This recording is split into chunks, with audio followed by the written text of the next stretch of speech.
8th standard. இப்போ பார்ப்போம் வாங்க. தமிழ் மொழி வாழ்த்து.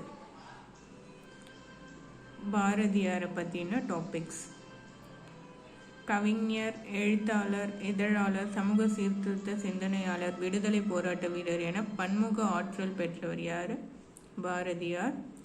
என்னென்ன இதழ்களை நடத்தியிருக்காரு? இந்தியா விஜயா இதழ்களை நடத்தி விடுதலை போருக்கு வித்திட்டவர். இவர் கவிதைகள் மட்டுமின்றி சந்திரிகையின் கதை, தராசு போன்ற உரைநடை நூல்களையும் வசன கவிதைகளையும் சிட்டு கவிகளையும் எழுதியவர்.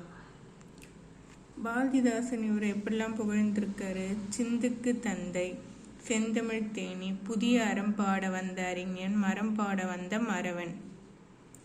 பாரதியார் கவிதைகள் என்ற தலைப்பில் தமிழ்மொழி வாழ்த்து என்னும் நூலில் இடம்பெற்றுள்ளது.